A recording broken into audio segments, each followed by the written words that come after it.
Sidang jamaah Jumat yang dimuliakan Allah. Ketika Rasulullah SAW sedang bersama dengan Ibnu Umar, tiba-tiba Rasulullah menepuk pundaknya Ibnu Umar, anaknya Umar bin Khattab.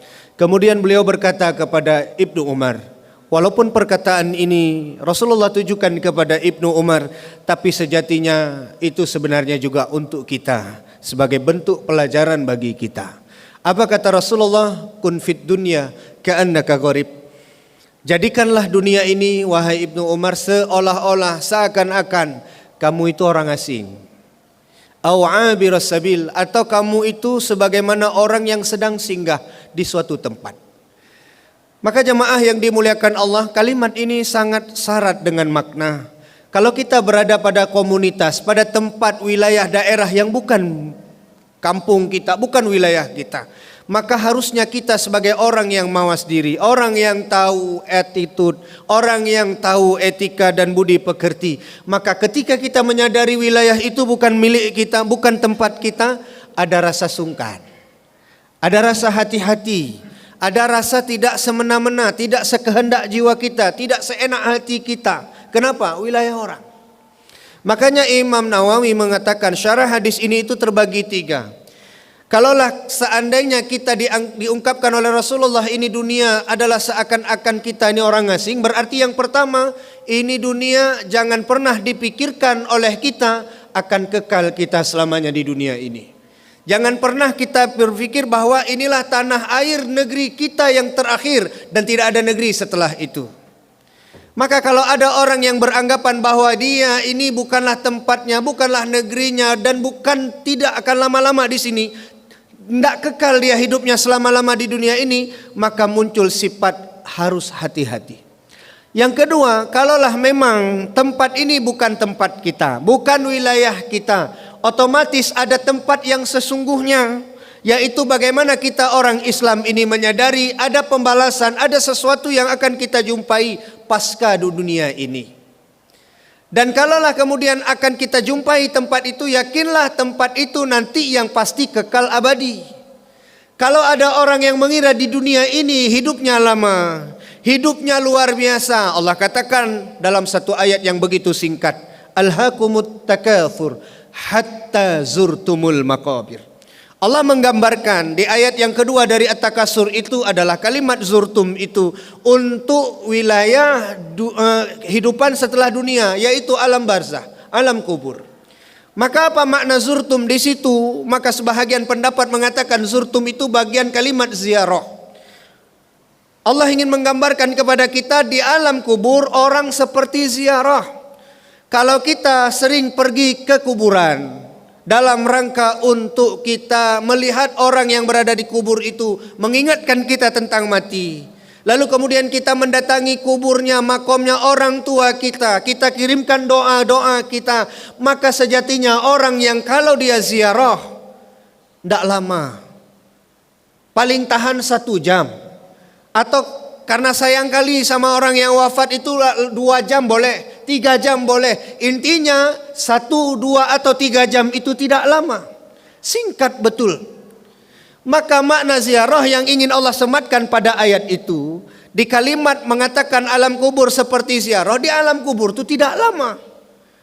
Kalau ada yang mengatakan bahwa alam kubur itu lama, mungkin dalam hitungan kita. Sebagaimana sering kami sampaikan, kalau Imam Asy-Syafi'i hidupnya 54 tahun di dunia, lalu sekarang beliau sudah 800 tahun lebih berada di alam kubur. Intinya di alam kubur yang 800 tahun itu, atau 1400 tahun yang lalu Rasulullah wafat, masih Allah katakan tempat itu adalah ziarah sebentar. Maka bayangkan ketika tempat kubur kita Allah sematkan kalimat ziarah sebentar, lantas kita yang berada di bumi, di atas bumi yang Allah masih hidupkan ini, harus dengan kalimat apa diungkapkan bahwa di dunia ini super duper sangat singkat. Yang ketiga, syarahan hadis itu mengungkapkan kepada kita apa? Tentang kalaulah memang ini bukan kampung halaman kita, kita mencari dan mengais rezeki di dunia ini. Sebagaimana orang yang berangkat ke negeri orang lain dalam rangka mengadu nasib, ingin memberikan perubahan dari strata sosial ekonomi, maka orang yang menuntut rezeki bekerja di luar negeri, dia tidak akan menghabiskan bekal yang dia cari itu di negeri itu. Karena tujuannya dia mencari rezeki, dia akan bawa pulang bekal-bekal rezekinya itu ke kampung halamannya. Dia ingin berikan ke istrinya, dia ingin berikan ke anaknya, dia ingin berikan kepada orang-orang yang dia cintai. Maka kalau kita berada di dunia dan kita sebagaimana orang yang singgah tadi, abirus sabil, orang yang singgah dalam satu perjalanan, maka tidak mungkin di tempat yang kita singgahi itu bekal kita habiskan di situ. Dan sejatinya bekal yang ingin kita cari di tempat ingin kita pergi akan kita bawa. Karena ketika kita berada di kampung halaman kita, ketika kita dengan tangan kosong, hampa kita pulang, orang nanya, mana bekalnya? Maka ketika kita kembali kepada Allah yang bukan kampung halaman kita di sini, kita akan kembali kepada Allah. Pasti Allah akan tanya bekal apa yang kita bawa. Untuk apa khatib menyampaikan pesan ini? Karena sebagaimana yang lazim kita ketahui, di tanggal 14 nanti kita akan melakukan pemilihan. Maka kalaulah kita beranggapan bahwa dunia ini cuma sebentar, kita nggak habis-habis di situ, Pak. Tidak berjibaku yang berlebih-lebihan. Karena hari ini banyak orang kadang-kadang mohon maaf berlebih-lebihan. Karena beda pemilihan, karena beda hati nurani memilih, yang satu pilih yang ini, yang satu lagi pilih yang itu, udah nggak ngomong. Sudah tidak lagi menyambung silaturahim.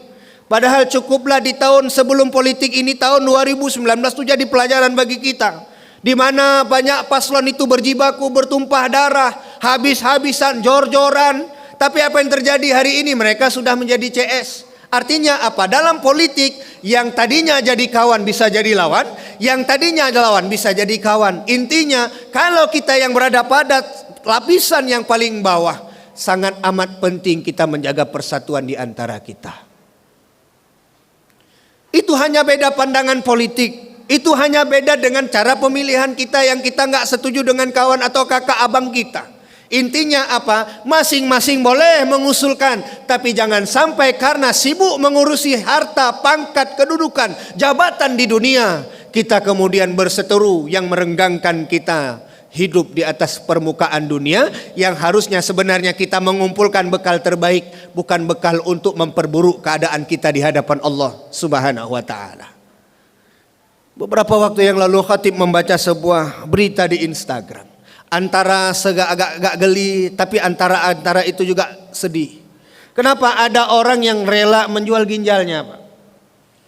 Dapat uang 300 juta. Kalaulah uang itu diberikan untuk sumbangan, katakanlah membangun rumah ibadah, membangun lembaga-lembaga pendidikan yang sifatnya keagamaan, senang juga lihatnya. Tapi ketika kita baca di berita selanjutnya, di kalimat selanjutnya, uang 300 juta hasil penjualan ginjal hanya untuk mendaftarkan diri menjadi calon legislatif.